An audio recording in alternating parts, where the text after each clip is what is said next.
இந்த கதை பெரியவங்களுக்கு மட்டும் ஏத்தது. தங்கச்சியின் சக்களத்தி.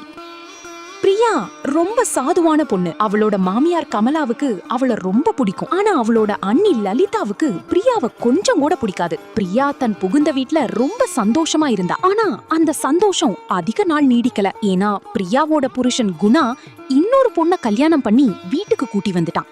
இவங்க யாரு? நீங்க யார வீட்டுக்கு கூட்டி வந்திருக்கீங்க? இவ இந்த வீட்டோட புது மருமகள். இவ என் பொண்டாட்டி மேனகா. என்ன? நீங்க வேற கல்யாணம் பண்ணிக்கிட்டீங்களா? இப்படி பண்ணும்போது உங்களுக்கு கொஞ்சம் கூட வெக்கமா இல்லையா? ஒரு தடவை கூட என்ன பத்தி நினைக்கல. இவன் என்ன சொல்றான் மகனே? உன் முதல் பொண்டாட்டி இருக்கும்போதே நீ எப்படி இன்னொரு கல்யாணம் பண்ணிக்க முடியும்? யார் இந்த சூனியக்காரி? அம்மா பிரியா, நீங்க 2 பேரும் ஒரு விஷயத்த புரிஞ்சுக்கோங்க. நான் மேனகாவை என் இஷ்டப்படி தான் கல்யாணம் பண்ணினேன். இவ இங்கேயே இருப்பா.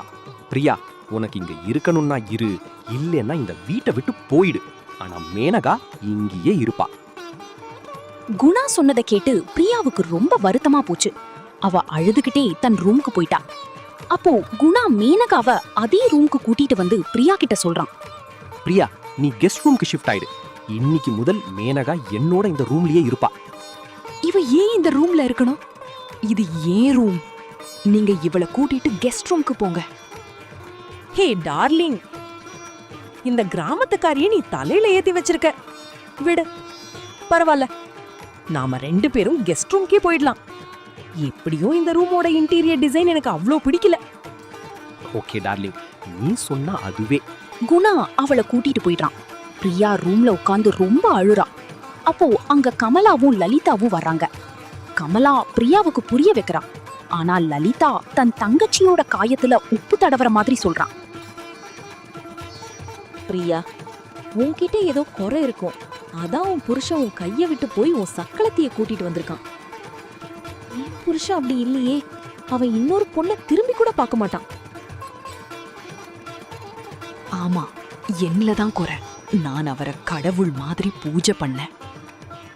அவருக்கு எந்த சின்ன விஷயமா இருந்தாலும் கவனிச்சுக்கிட்டேன்.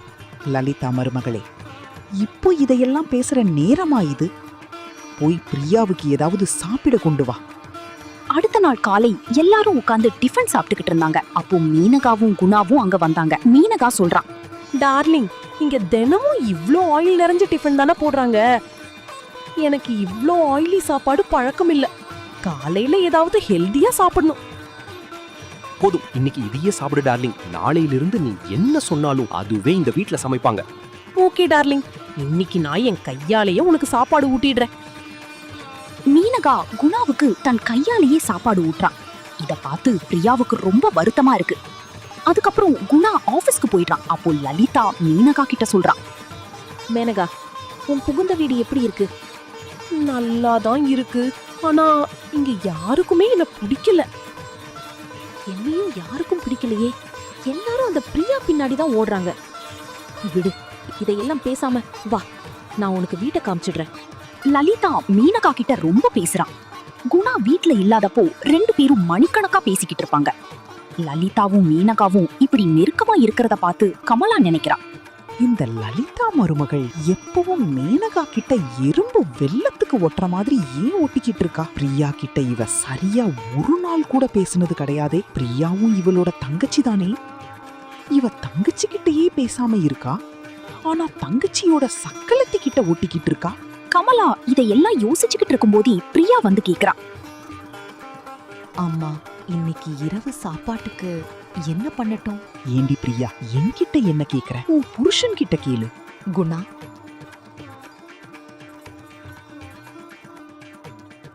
அம்மா, நானும் மேனகாவும் இன்னைக்கு சாயங்காலம் மூவி பார்க்க போறோம்.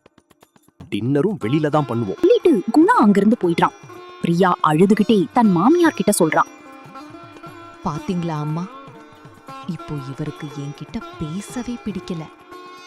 நான் இந்த வீட்ல இல்லாதவ மாதிரி என்கிட்ட நடந்துக்கிறார். இல்லடி, அழாத.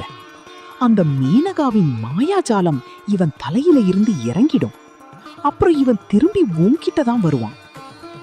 சாயங்காலம் குணா மீனகாவை கூப்பிடுறான். மேனகா, மேனகா, சீக்கிரம் வெளியே வா. இவ்ளோ லேட்டா போனா மூவி ஆரம்பிச்சிடும். ஆஹா டார்லிங், நீ ரெடியாகவே விட மாட்டேங்கிறியே.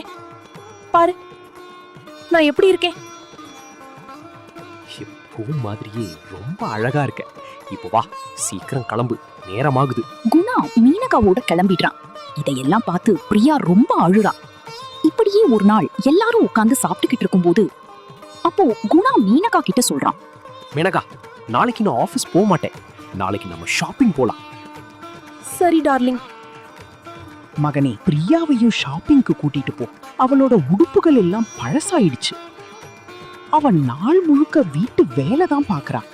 எங்கேயும் வெளியே போறதே இல்ல. என்ன சொல்றீங்கம்மா? நான் பிரியாவை கூட்டிட்டு வெளியே போவனா?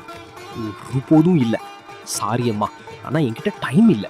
நான் உங்ககிட்ட காசு தரேன், நீங்களே அவளை கூட்டிட்டு போங்க.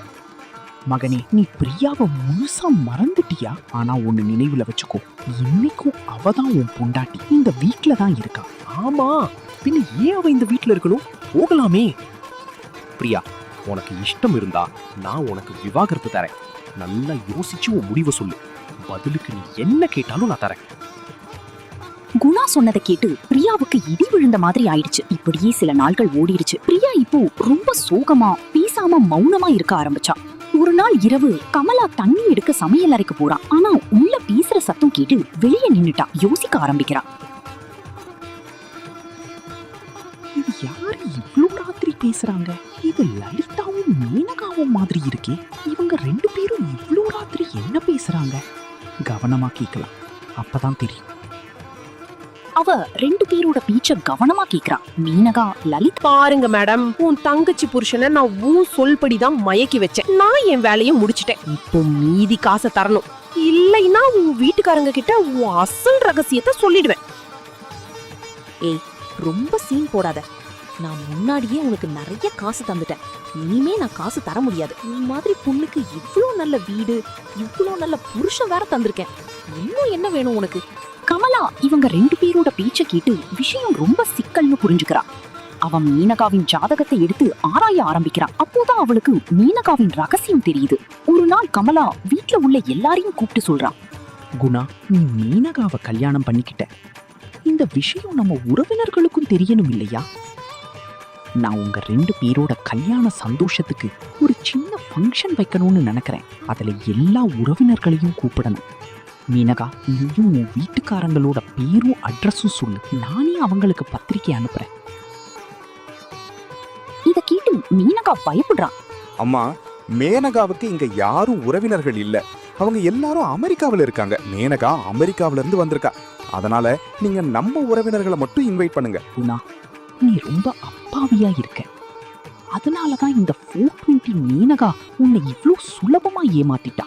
இவ அமெரிக்காவில இருந்தெல்லாம் வரல. இவ ஜெயில்ல இருந்து வந்திருக்கா. இவளோட வீட்டுக்காரங்களும் ஒரு நம்பர் திருடர்கள். இவங்க எல்லாரும் ஆளுங்களை ஏமாத்தி வீட்டை கொள்ளையடிச்சிட்டு போவாங்க.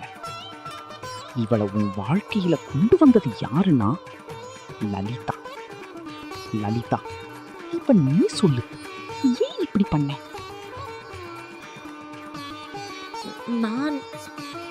நான் தான் மேனகாவுக்கு காசு கொடுத்தேன்.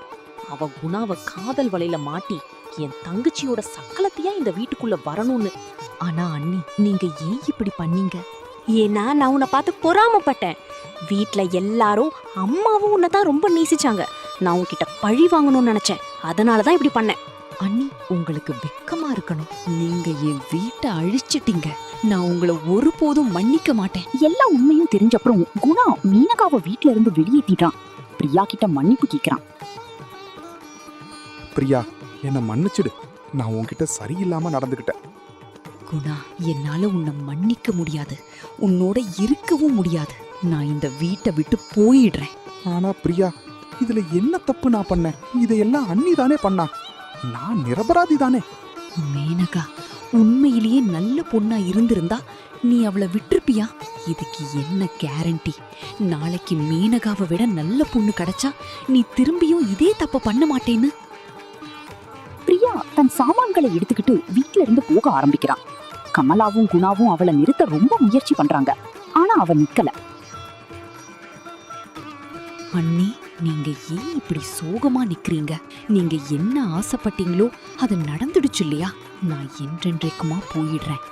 இப்போ நீங்க தான் இந்த வீட்டை மருமகள். இப்போ எல்லாரும் உங்களை தான் நேசிப்பாங்க. முடிஞ்சது. அப்போ லலிதாவோட புருஷன் விகாஸ் வந்து சொல்றான். வேண்டா பிரியா, இவளுக்கு யாரும் நேசிக்கிற தகுதி இல்ல. லலிதா, நீ இப்பவே இந்த வீட்டை விட்டு போ. உன்னை நான் ஒரு நொடி கூட இங்க தங்க வைக்க முடியாது.